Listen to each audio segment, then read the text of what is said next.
Hi guys, it's Emily from Novel Novels and welcome to today's video. This is my reading catch up September week 4? October week 4. I know what I'm talking about, really I do. One of those mornings. So, it has been, and it also by the way, October week 4, finally some 5 stars. Because yes, finally I've got 2 5 stars. I know it's only 2, but considering the way this month's gone, I've only had 1 5-star until now. So I am not having the best reading month. In fact, technically, rating-wise, it's probably one of the lowest reading months. But I know classics don't always do amazing. I have got 1 book on my shelves upstairs that that's on my set TBR, The Familiars by Leigh Bardugo. So that I'm kind of expecting to be a 5-star. And I'm going to really sodding mood read. I'm not going to be worrying about how long a book's been on my shelf. If I fancy picking it up, if it's not going to be on my TBR jar or not on my rereads for next year, I'm going to pick it up and I'm not going to be fussy. So hopefully in the next week, so when you go into, I don't even know what I'm calling next week's run, because if it'll be the November reading catch up week 1, but that actually doesn't sound right. Like, oh yeah, I suppose it will be. I don't know. I think I'm missing a reading catch up. I am, I've just realised. Because there should be another one at the end of this month, because I've just realised that there's going to be one coming out on Halloween. That wasn't organised, so I'm going to have week catch up. I've not done enough videos. I've not done enough writing on my books. Oh well, yeah, that makes sense. So I'm going to have a week 5. I have remembered this. I'm going to have a week 5, and I've not done it in my numbers of pages. So I'm going to have to write on the other side of this. Organised, not. I know I'll film one, so it's just the way it is. Sorry, so this has been like 2 minutes of complete and utter rambling, because we've got 1 more week of the month. That makes sense now. I'm feeling happy. I've just kind of got to put it on the other side of my book. Them's the books. Right, okay, I'm doing a Charlie saying them's the books. Still can't believe in about 3 weeks from today, the day this video goes live, I'll be meeting up with my friends.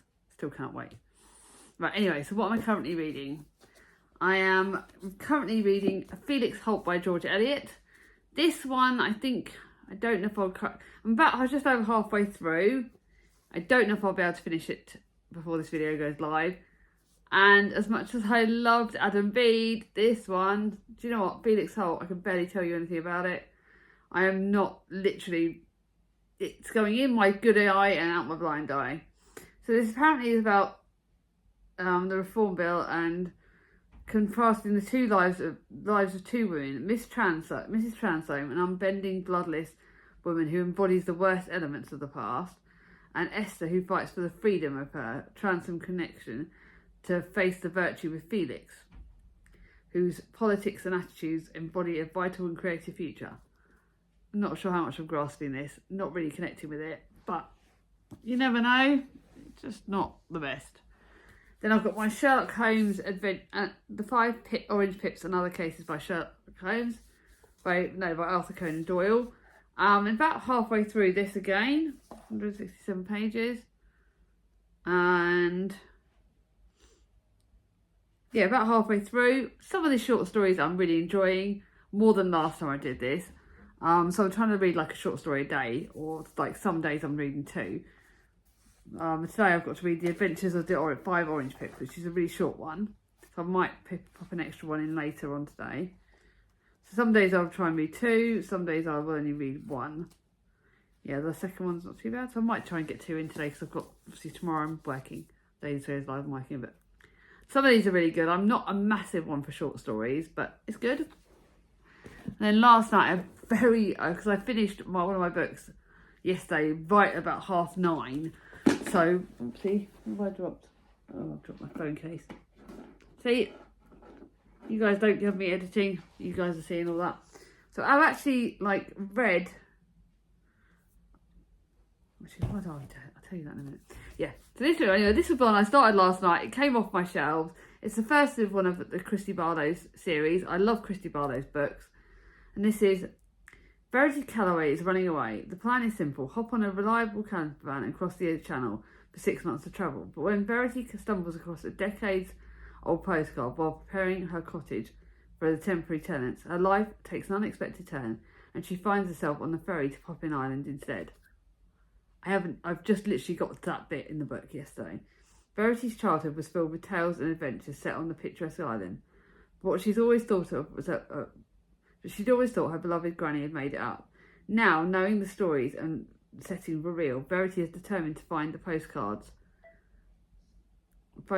sender and uncover the secrets of her grandmother's past, even if it means setting off a sequence of events that will change not only her life but those of the Sleepy Island's close-knit community.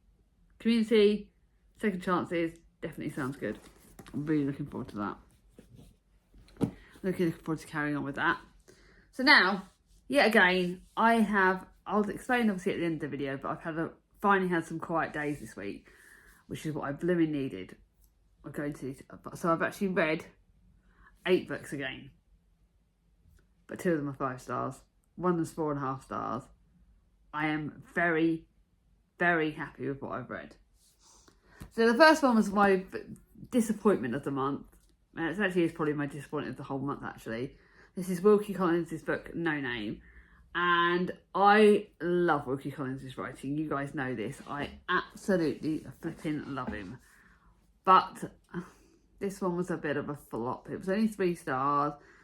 I didn't grasp it. Like, it was good. And probably it's 3.5 stars because it did get better. But I didn't connect with it. I didn't enjoy the mystery as much as I was like. It's about mercurial and unscrupulously Magdalena is Wilkie Collins' most exuberant heroine. Out of rare submissives in her Victorian fiction, the woman dazzling versatile in her powers of self-transformation. She basically changed her roles in quite a few bits of society. It's an alright book, but like considering how much I love The Woman in White and The Moonstone, I didn't like this quite as much. So, and I also loved Miss Finch, the poor Miss Finch, but this I didn't like quite as much. So, keeping it because I might like it a bit more when I'm not Victobering overload. Maybe I'll change my plans for next year, and I might actually save my book. Yes, I may have overloaded my Victober books. Next year, please tell me not to read 8 bloody Victorian books in a month. I have overdone it again. I always do this every October. I try. Like the years where I've limited myself to less Victorian books and focused on really enjoying them, it's gone better. This year I tried, because obviously it was 10 prompts and I tried to meet 8, I met 8 of them. Yeah, I overdid it and it's really affected my ratings. But now I've got 4 4 stars, 1 4.5 star and 2 5 stars. So this is where the books get really good. First one is Before It Rains by Dinah Jeffries. You all know I love Dinah Jeffries' historical fiction. It was on my TBR. I actually read it on a day that it was raining, which has been raining quite a lot this week. So, I might actually include that picture at the end. I might include some silly pictures. And it's set in Rajasthan, India in the 1930s. And it's got a really strong female lead character, which I really like, Eliza. And her only companion's been her camera. She's like 28 years old. And when the British government sent her to an Indian princely state to photograph the royal family, she's determined to make a name for herself. But when Eliza arrives there, she meets Jay, the prince's handsome, brooding brother. When Eliza awakens Jay to the poverty of the people, he awakens her to the injustices of the British rule. Really interesting book. Really does talk about a different element of history that I've not read very much about. It's set obviously in India, so it's another bit I don't read a huge amount about. But it's a really, really good historical fiction book. So, and then to a kind of a book that was another one that I just grabbed off my shelf, and it's my witchy book. It's Do Your Worst by Rosie Danan. And it's probably not my favourite of my witchy fantasy books. It was still good, 4 stars. I did enjoy it. A lot of sauciness in this, so this one's going to charge you because it's a lot of sauciness. And it's basically, if you remember The Roommate and the Intimacy experiment, it's that, but add a bit of fantasy and add a bit of, it's not witchy, it's more like supernatural kind of thing. And I can't, because of the light today. Riley Rose, it basically talks about Riley Rose, she's a curse breaker, and she's sent to this, she's got this job to break the curse of this Scottish castle. And there she meets this archaeologist guy called Clark Edgware, and they sort of It's a love to hate relationship kind of thing. Really badly love to hate. It's a good book, just not incredible. If you like saucy romance, you like a bit of supernatural, a bit of things like that, pick it up. But yeah, good but not amazing. So that's my one. Then to my reread of Shirley by Charlotte Bronte. It got 4 stars, but I don't know if I'm being generous. Again, I didn't connect with it as much on the reread. I do like Shirley as a person. But actually I like, obviously, Caroline more. Caroline's the main character in this. I don't know why she called it Shirley when Caroline was blatantly the lead character in this. And then both of them struggle with a woman's role as and life as good as it can be. Their male counterparts, Louis the powerless tutor and Robert the cloth manufacturing brother, also stand at odds with society's expectations. I did enjoy it, but I didn't love it. So it's not... I literally find, out of all of Charlotte Bronte's books, I've only absolutely loved Jane Eyre. Whereas, you all know, I adore both Anne Bronte's books and obviously Wuthering Heights, my favourite book ever. So, yeah, kind of a little bit on that. Then to my library book, Have I Told You Lately by Beth Moran. This was just what I flipping needed. It is a very much of an insta-love thing in this book. But kind of insta-love, but kind of not, because Emmy Brown has always known she was adopted. While not the warmest woman, Emmy never doubted Nellie Brown's devotion. But when Emmy finds a stash of letters after her mother's death, everything changes in an instant. She won't be able to rest until she finds the mysterious G who sent the letters. Emmy's quest takes her on the beautiful island of Siskin and into the home of the Hawkins family. And there she obviously is going there she has a friendship with the islander Pip Hawkins, who she's known for her job at this airport. And she basically, you can see what the love side of it's going to go, but it does have a few twists and turns. It is a good romance. It is a good book. I really enjoyed it, and I'm glad I brought it from the library. A slight bit of insta-love though, the way it doesn't have the slowest of build, but it does have family elements, and I really did enjoy it. Now to my 4.5 star book, The Henna Wars by Adiba. Yeah, I can't say it, and I'm not even going to try and slaughter her name. But this is a YA book, and I think it's a really, really good book, and I do think it's one that a lot of people should read. It's a YA LGBTQI romance, and it's basically set obviously over, I think it's Believe It Again, it is set in India again. And it does talk about religion and how different cultures and things like that. Right, Nishat's parents can say she can be anyone she wants as long as it isn't a lesbian. She doesn't want to lose her family, but she also doesn't want to hide who she is, which only gets harder when Flavia walks into her life. Beautiful, charming and charismatic, Flavia takes Nishat's breath away. When their lives become tangled, they're caught up in a rivalry that gets in the way of any feelings they have for each other. Very good book, very good cultural stuff, very good YA, and I do think it's one that a lot of people should read. Very interesting. Mum's going to read that. Now, I am so torn at the moment. All my 5 stars this month could easily go on the favourites for this year. This is Wildlands by Brogan Murphy. And I have counted this as dystopic because on my Storygraph app, it says it's like magical realism, and I don't know how I feel about that and it also says it's contemporary, but it isn't, because it's set 25 years in the future.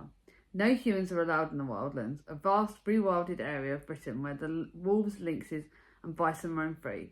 The only exception is a high-speed railway line that runs through the project. 13-year-old Astrid and her little sister India are bound on the board when their train slows down to a brief unexpected stop and they get left behind. And they're stranded there with only their rucksack, a phone, without signal, and each other. And this is about family, this is about nature, this is about going back to basics in a world where, you have to be against the odds. And I absolutely flipping loved it.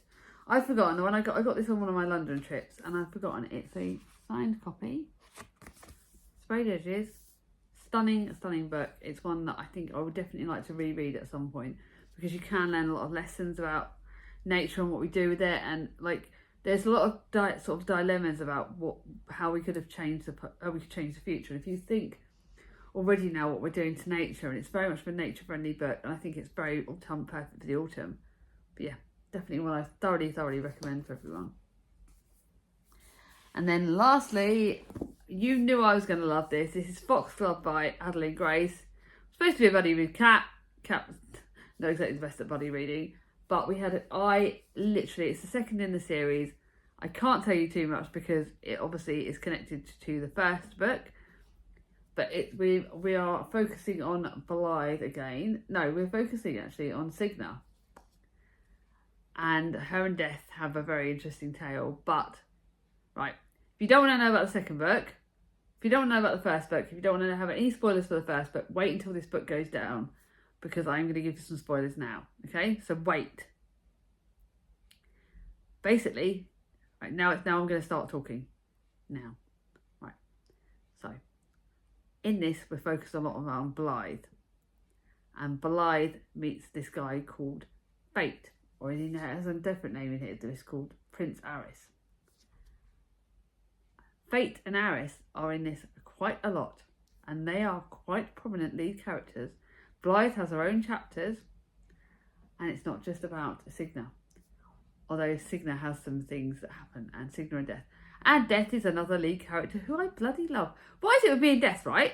In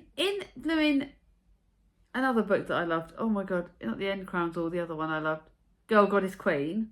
I loved, like, the guy down there, Nero. Why can I not remember people's names? I blame Brain Frog. But I love the character sort of centred around Death, character down there, right? I loved him. And in this, I love Death. But obviously, the theory of Death doesn't exactly excite me, you know? But yeah, Death's the lead character.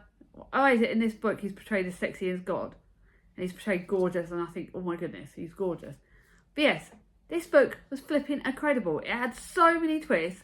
At the start of this book, someone gets killed. Kind of natural. But I didn't guess the flipping killer. And he's still left right on the edge till the last bit. And when the book ends, you're desperate for the last one, Mysteria, which I'm reading in December. I can't flipping wait. I need to finish this series. But this book is freaking so good.